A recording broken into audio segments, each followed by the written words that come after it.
Thank you everyone. This is Jervang with Tomorrow Hmong channel. And today I have a very special guest. His name is Yali. And as you can see in the background here, we are at Cambodian Buddhist temple in Hampton, Minnesota. So today we're going to talk a little bit about Buddhism. And as many of us who grow up in a Hmong culture or Hmong spiritual practice, back in Laos, or even Thailand, we see temples everywhere. But many of us have not really gone through or become was ordained as a Buddhist monk. Even though in Laos is 95% Buddhism, and Thailand. So today I'm gonna ask Ya here to share his experience as a young Hmong American born in America here, who one day decided he want to explore what is Buddhism. So welcome, Ya. Thank you for giving the opportunity for me to interview you and share your journey as trying to understand what is Buddhism. Yeah, thank you for having me here, Kurt. Really glad to be here. I guess we could start off with just how I got into Buddhism. How you got, because you were born in America here. You're not born in Laos or Thailand, that you have at least some knowledge about Buddhism. Okay. So start your how did it start? So my parents obviously they're not Buddhists. They're shaman, right? And I actually came across Buddhism when I was a teenager. I was about 14 or 15 at the time, and my younger brother's friend left a book at home, and it was written by the Dalai Lama. It was called The Meaning of Life. And in The Meaning of Life, in that book, it talked about the Four Noble Truths, which is the teaching of the Lord Buddha. And so the first noble truth is that there is suffering. The second noble truth is that there is a cause to suffering. Uh-huh. And then the third truth is that there is an ending to that suffering. And then the fourth truth is the path, the Noble Eightfold Path, leading to the way out. And so that struck me as something that just made a lot of sense to me, something that you can see very clearly, And so at that point, I wasn't very interested in it at that time. It just piqued my interest, but I kind of forgot about it, for many years. And then it wasn't until I was about 20, 23 that I kind of rediscovered it, because you go through a lot of turmoil in your life, a lot of even at your age. Yeah, even at my age, you go through a lot of things that you question, and a lot of internal suffering inside, and you want to know, what the heck is going on, what is causing me that problem, And I was at that point in my life where I wanted to understand my own suffering, and what was causing that. And Buddhism was the gateway, it was the path that made a lot of sense to me. And so at 23, I went out to California. There was a temple out there called Wat Metta, and I stayed out there for like a month. I did Wat Metta? Yeah, Wat Metta. I was there too. Yeah. I visited that one. Yeah. I think it's about driving from LA about 3 hours out in the mountain. Yeah. It was very hard to find that temple. Yeah. But the Ajahn Jeff is very good. He's very knowledgeable, and he's very good in guiding you too in your practice. So I stayed there for a month, and I wanted to ordain there. I asked them, if I could ordain, but there was they didn't have enough room, basically, because it's not. They didn't have enough facility space, because they have to, when they take on a new monk, they have to pay for like health insurance and all that for them too. And so I ended up coming back home, and that's when I decided that I should go out to Thailand. Yeah. And then so then it wasn't until I was about 25 that I got the opportunity to go out to Thailand with my younger brother. But even then, I didn't ordain yet. I still had the intentions to ordain, but I didn't ordain yet. I ended up staying out in Thailand for about 9 months, staying at the temple and doing my daily, you just help out with the temple, you help out with when the monks go on, when they go begging in the morning, you go with them and receive their, once they receive the food, and a lot of times they get too much food, so you have to... Always. Yeah, always too much food. Always has more food than the monks can eat. Yeah, so in the morning times, monks, they can only eat one time, usually 1 or 2 times, and it has to be before noon. Yeah. That's the rule. And so we'll go out there with them as they're begging for food, and then we'll have like a bag or something, and then we'll take their extra food and we'll put it in our bag, and then we'll continue walking with them until we get back to the temple, and then that's when we prepare everything for them. But it's very the lifestyle is very different from everyday normal life here, because there's a lot of things that you cannot do when you stay at the temple. Namely, you have to keep when you stay at the temple, you have to keep the 8 precepts.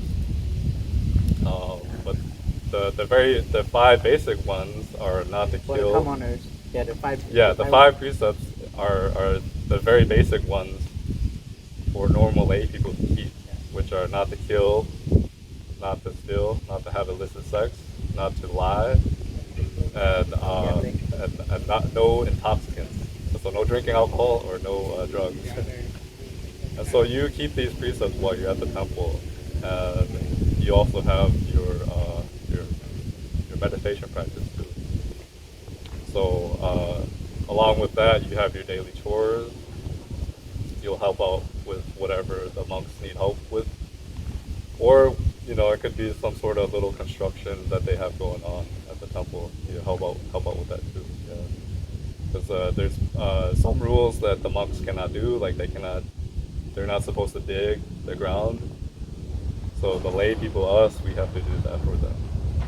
So when the first time when I was out there, so me and my brother, we stayed at it's an international temple in Ubon Ratchathani, in Thailand,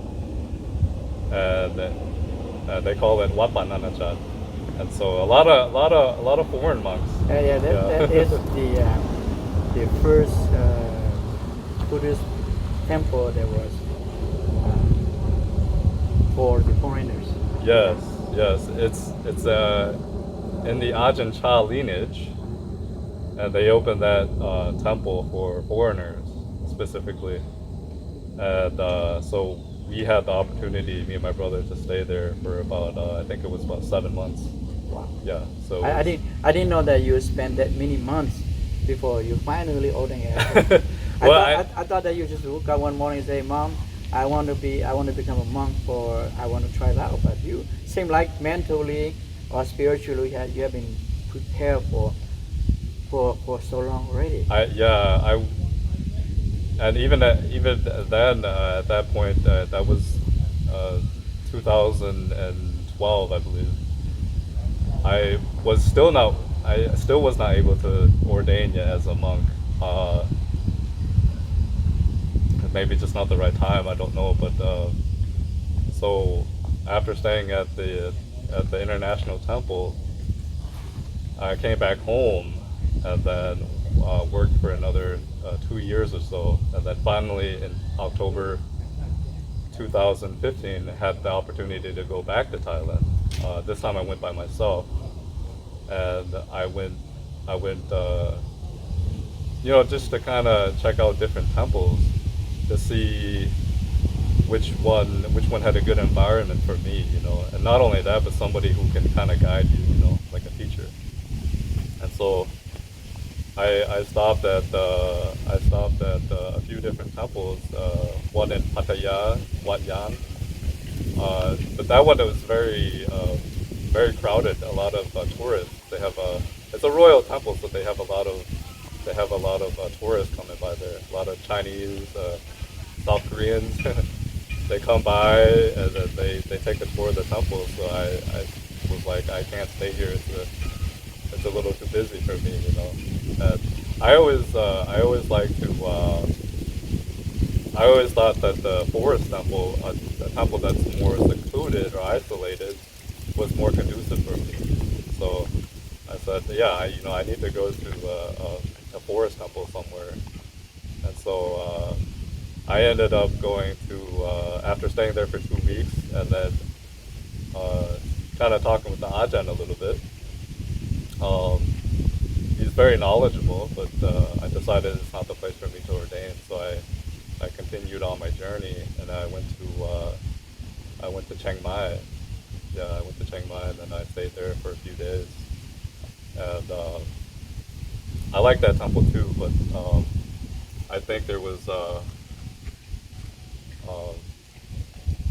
I can't remember exactly. I think there was a issue with the visa or something like that. And so I like that temple, but I was not able to stay there. And then I went to Jiang Wat Lui, which is a province in the northeast. And then I ended up staying there 2 weeks, but was not able to ordain there. Yeah, as well, because of the Ajahn there wanted someone to refer me. Yeah, so then I ended up going to Udon Thani, and then that's where I ordained. Yeah, because I found the environment was very good. Although they did, they like to do construction, but there's still a lot of time for practice as well too. When you finally found a temple that accepts you, can you share a little bit to the audience? What is the process, and what are some of those challenges that you went through? Because, like I just mentioned, language is already have a problem for you. Yeah. So for those who are interested in becoming a monk or even a what they call in Thai mechi, it's kind of like a nun. You have to find first of all a good environment. One that has an ajahn or a teacher who can kind of guide you in your practice. And the only way to find out is to go stay at that temple for a short period of time, whether it's 2 to 3 weeks. I kind of get a feel for how they operate. So every temple is a little bit different. And then once you have stayed there and you find that staying there is very conducive to your practice,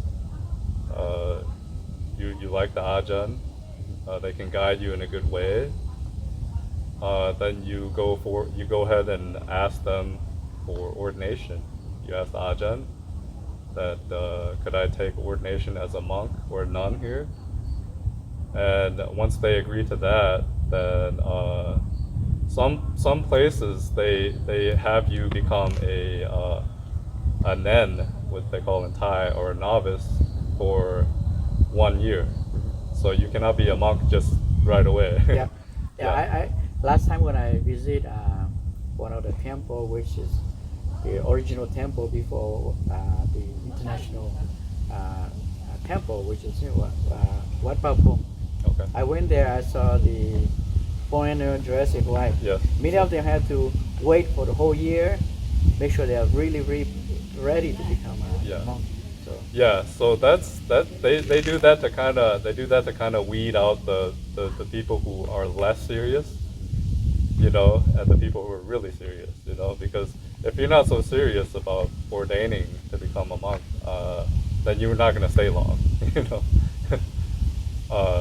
So the people who are really determined, they want to become a monk or a nun, they will stay, and they will make it through the whole process, you know. So they'll stay.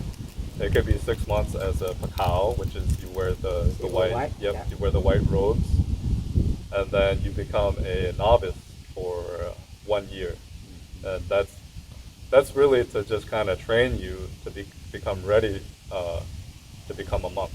And so after 1 year as a novice, you become ordained as a full monk, right?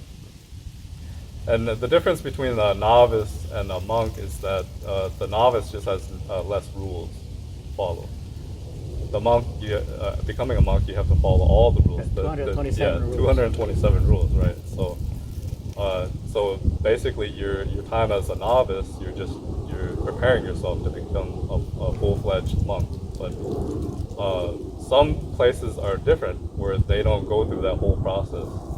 You can go there and stay there for a short time and ask the Ajahn, and then they will ordain you right away. Yeah, it really depends on the temple. Yeah, so it depends on the temple and their process. So then once you have asked the Ajahn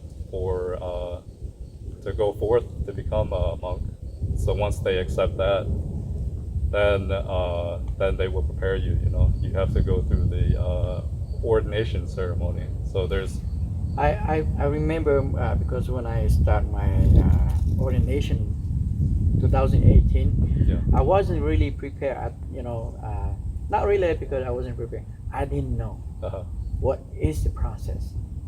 So they have to find me a parent or somebody who can be, I use it Like a sponsor. like sponsor, but in American words, not really sponsor. Actually, in Buddhist practice is when a child or a boy or a man become ordained as a Buddhist monk, the parents Yes. will be there. Yes. Yes. The parent is the one that gives permission, and I have nobody.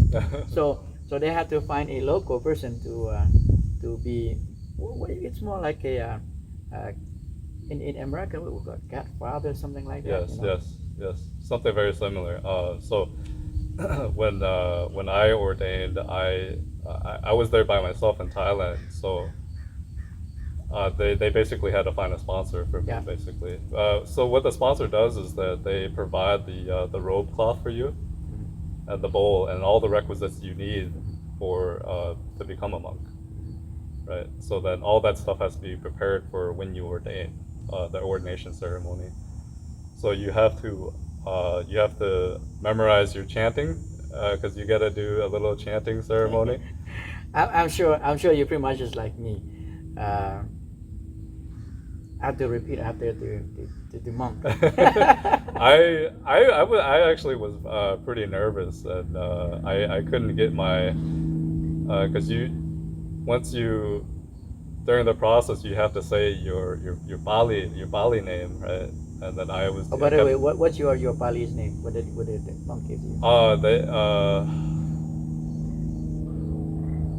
Yanowado, I think it was. Yeah. Those of you watching us talking in here, we all have our name, legal name. But once you ordain as a Buddhist monk, they will give you a name. Yes, they give you a new name. Yes. They give you a new name, and you don't go by your legal name anymore. And mine is Tamakito. Yeah. And they go by that one. They don't call Ya anymore. They don't call Jer anymore. So that's a common name. Yeah, well, they still they're not so at my temple. They weren't so formal, so they still call me. They call me Kubaya. Well, because your name is the same, similar to it's the same thing as Thai language. Ya means medicine, right? But of course, pronounced in Hmong a little bit different, but Thai Ya is medicine. Yeah, so some temples they take on the Pali name. So that's what they call you from there on. Some temples are not as strict, and they just call you by either Han, which is a monk, or a Rupa, to be Rupaya. So for the ordination, once you go through that, then you do all the chanting, and then you get your robe. You have to put on your robe, and now you get your bowl. Walk out and give Yep. some donation. Yep. So you have to give me some donation, and now you're a full-fledged monk, and then you have to start, changing your behaviors, to become a monk. How do you feel the day you fully dressed like a monk? How do you feel that moment? Oh, it's yeah. I feel like now I have to make a change. Like I can't be how I used to be. Like a normal person anymore. Because now that you don the robes of a monk, your behavior has to change. It has to be in line with being a monk. Because there's a lot of things that a monk cannot do. They have to be very calm, composed, and there's the 227 rules that they have to keep in the Vinay. Vinay is the rules for the monk. The disciplinary Yeah, rules. disciplinary rules that we have to keep. And so, yeah, I felt like it's a new beginning for me, that I have to, change my ways now. How about your first day that you went out with the Ajahn collecting foods from the village? Oh, Because in the temple you can wear your flip flop, yeah, but in the morning when you go out collecting foods from the village yeah. or from the villagers, you can't wear shoes or flip flop Yeah. anymore. You have to go on barefoot. How was that first day? Yeah, so before I was even a monk, I had been going out with the monks, going barefoot. practiced Yeah, already. practicing, right? So it was not so difficult, but I had a funny story. Is when you open your bowl, you have you slowly open. you have to open the lid, Half, yeah, Yeah, and so I was not opening it correctly. I was not opening it. I was just opening it a little bit. I need to open it, all the way, so that they could put the food in the bowl, So then I had to learn that. Oh, okay, I gotta open it all the way. But the first day was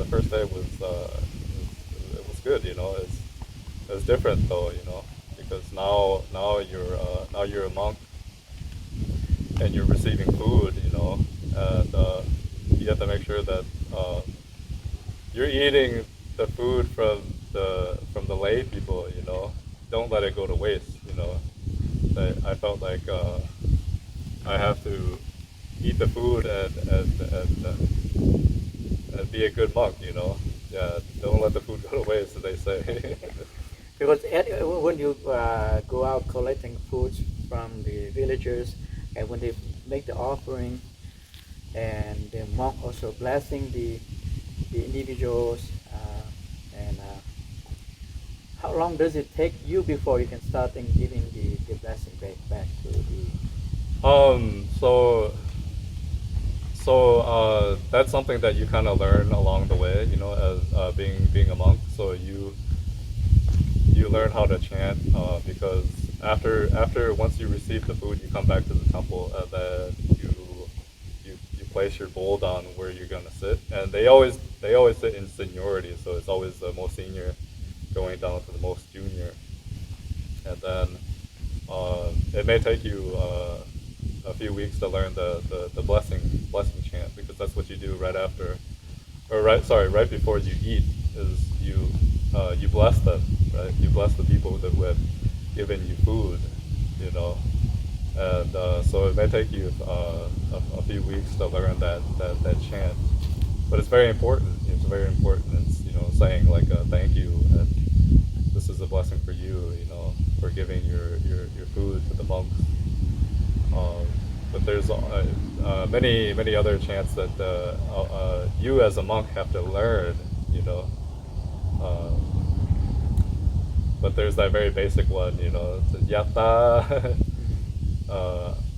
and then you have to learn to chant that one. That's the main one. Now, because you are a foreigner in Thailand, they call flang.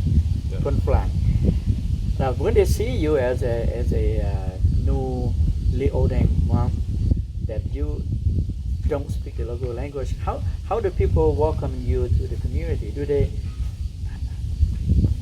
Did they show any? Did they come talk to you, or did anybody do? Well, yeah, you as a junior monk, you don't have so much interaction with the lay people. Yeah, mainly it's the more senior ajahns or the more senior monks who will have more contact with the lay people. But I did have some of the monks at my temple, they spoke English, so I was able to communicate with them, and they were able to translate some things that I didn't understand. So that made it easier for me because having a few monks there who can speak English, Make it easier. yeah, it makes it easier for me because if I don't understand something, I can ask them, well, what does this mean, or yeah, what am I supposed to do? Because I don't really understand what the other monks are saying, so that they can explain that to me, and then I can understand. Oh, okay, so that's what they mean. Now, so there, of course, one of the main things is training on meditation. Yeah. But do you do any other training besides reciting the mantra or meditation? Anything else do you do at the temple? Yeah, I did. So you have your chores throughout the day, right? So, every monk has a chore that they have to do, and I tell you, when you go stay at the Thai temple, there's a lot of sweeping, especially if you're in the forest. If you're in the forest monastery, the forest temple, there's a lot of sweeping that you have to do because The leaves. yep, a lot of leaves fall, and then you have to sweep with the broom to clear the path. Going, there's all different paths going to the different huts, the temple, so you have to sweep a lot. But with the chores, having your chores throughout the day, whether it's cleaning, I had to clean it's kind of like the sala. The sala is like kind of like this here. Sala, yeah. Yep. So I had to clean that, and that's where they meditate for the evening. So I have to go and mop it with a mop, and then with the wet towel, wipe down the fence and stuff. Let's see. And then you get your own time too. You have to do your chores, but then you have your own time to practice. My thought before, when I went ordained 2018, I thought, that most monks at the temple, they are not busy. Until when I got there, oh, holy cow, they busy morning till evening. Yeah. And they do a lot of things, construction, Yep. cleaning, like you said, Yep. and most of the monks they don't talk like most other people after that they talk, hey, having fun. Mostly they mind their own business Yeah. throughout Yeah. the day. Yeah. So our temple was actually they do quite a bit of construction. So along with doing my chores, cleaning, and then doing my practice, I would also help with construction too, because they have, it's various projects that they have, and I would also go to a different temple, because they're building a chetty for one of the Longta Mahaboa, one of the ajahns that passed away, that he's a pra-arahant, or someone who is enlightened already, and he passed away. So what they do is they build a stupa, or what they call a chetty, and that's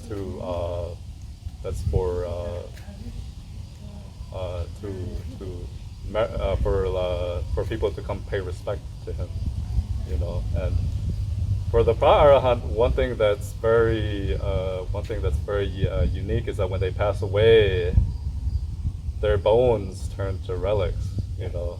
So they turn into what looks like it can be different colors, but some of them are clear, they look almost like glass, you know. So their bones turn into relics, and so they put those in glass. Special container. Yep, special containers at the chetty, and then so people can come and pay their respects. Now, because you spent just 2 years, right? 2 years you. Yeah. Now, during that period of time, do you have opportunity to go out with the senior monks to do blessing for new birth, blessing for people who have a new business, blessing or comfort the deceased one?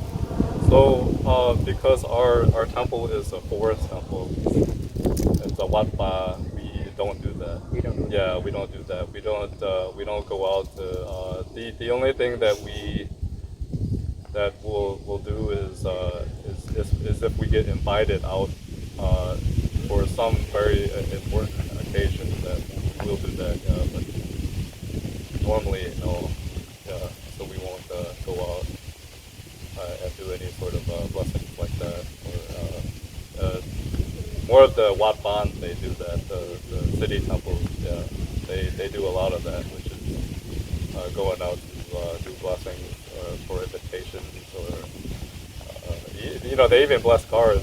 Yeah, they bless car, Yeah. they bless motorcycle, Yeah. and you know, it's a good thing. You know, it makes you feel good.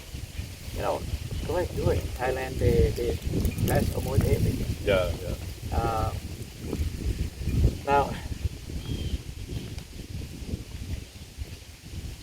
so far your 2 years in the, you know, what have you learned?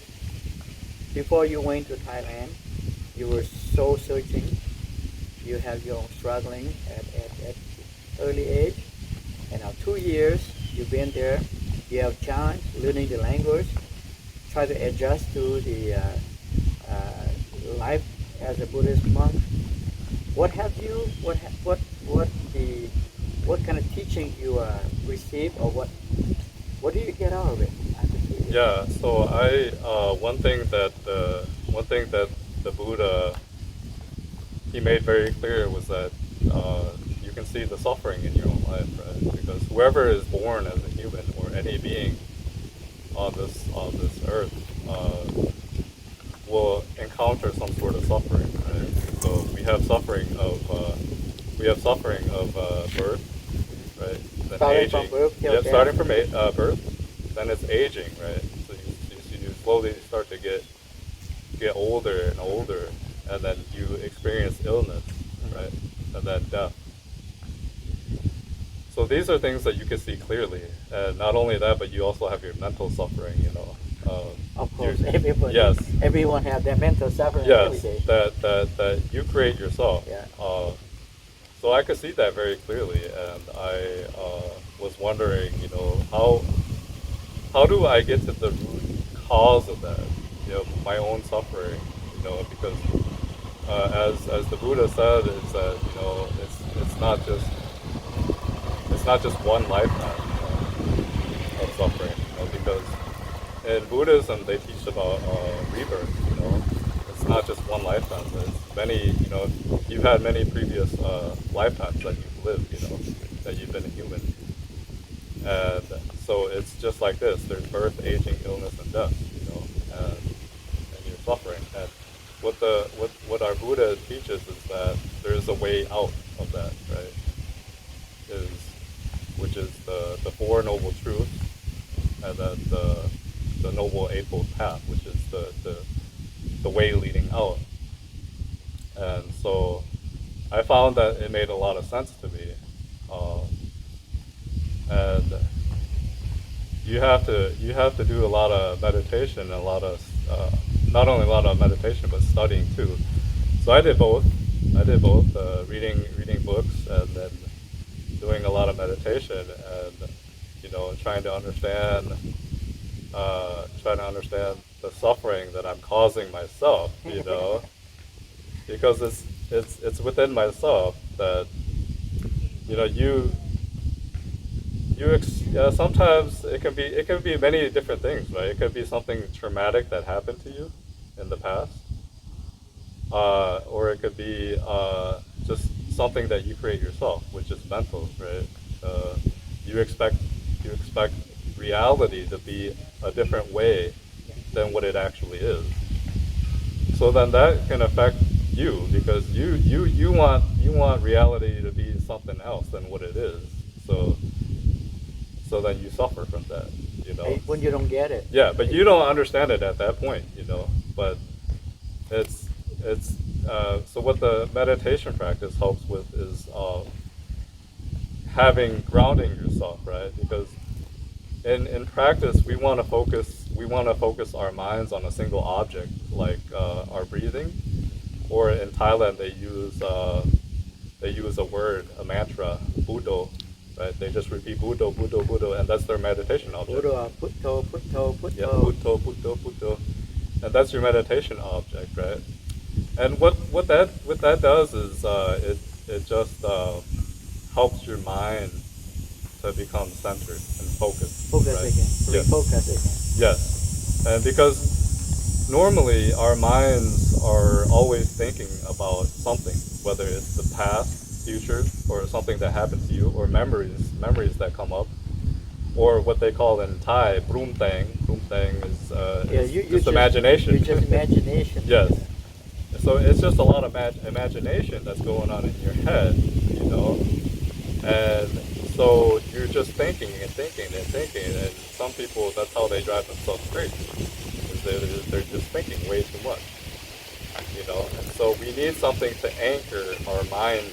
It's like a post, right? A post to tie a dog, right? So you leash the dog to the post, and then the dog is going to run around, but it's tied to that post. So it can't go very far, and after a while, the dog gets tired and just stays by the post, very quiet. It's the same thing with the meditation object. So, I call training the monkey. yes, training the monkey. The Exactly. monkey always jumping up and down. Oh my God. You see the monkey trying to jump from each branch to the next branch. That means those of you listening to our talk is that our thought process was so creative that the minute you thought about eating, you're going to eat at McDonald's, and the minute you say, okay, no, I'm going to eat big KFC, the minute you say, okay, I'm going to go to eat buffet. So that is the thought that, like you're training the monkey, that you got to stay one place. Don't not think too much. That's something. The monkey. Yeah. Now, you mentioned a little bit about meditation, and your temple is more up towards the forest monk. Yeah. Now, have you been meditating in the forest? Have you been there? Have the monk take you there? Yes, I have. Yeah, I have. Our temple is it's on a mountaintop, you know, so it's surrounded by forest. So, but yeah, I have gone to the forest to go meditate. By yourself or with the head monk? But with my longbow. So if you go into the deep forest, it's very different, you know. So do you experience any spiritual being when you are out there? Well, I don't have that gift, you know. So I don't have that gift. So no.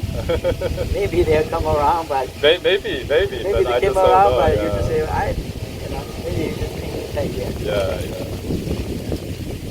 Okay. Now, I have a few more questions to ask you, and you're almost done here. What would you recommend the younger generation? Why should they explore Buddhism to help with their life? I think that Buddhism can just help someone become a better person, right? And what that means is that when you're a good person, right, you do good, you receive good, you know. So when you don't harm people, that you know that you can be a person who is harmless, right? So a person who is good you keep the precepts, right? You keep the 5 precepts. And that's the very basic, you know.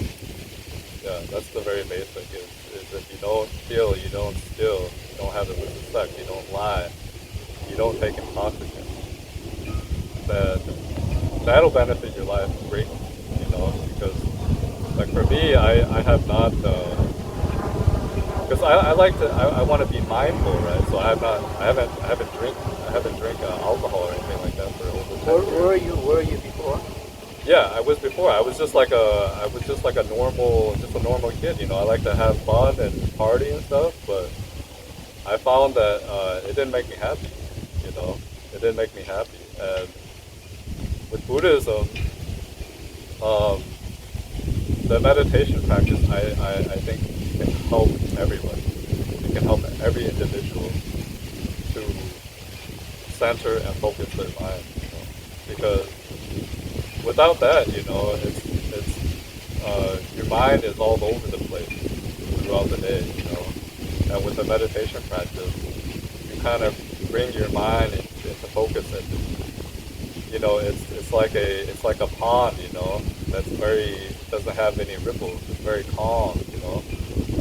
And when you're thinking about stuff all the time, it's like throwing rocks in the pond, you know. It's always having waves, you know, and it's always disturbed. So if we could bring our minds to a focus or a center, I think it'll benefit everybody tremendously. So it's the end of our episode here. Do you have any last words, anything that you want to give to the audience about your experience? Yeah, I think Buddhism, you know, can help everybody, you know, meditation. It could help everyone to, you know, the kind of center their life more. Yeah, center their life more. And whether you use breathing meditation or Buddha meditation, anything like meditation. that. Yeah, any sort of meditation that can help you get grounded would help, you know, and just to help your life be more calm, more peaceful. Yeah. Right, thank you, Thank you, Jan, for everyone. taking your time. And as you see here back, it is a beautiful Cambodian temple here in Hampton, Minnesota. So if any of you are from other state that want to visit Buddhist temple, this is, I would say, the best. We also, of course, we have other temples in the area. We have Thai temples, we have Lao temples, but this is Cambodian temple, and certainly you're welcome to tour this temple when you visit Minnesota. Meanwhile, thank you. Until next episode, have a nice day.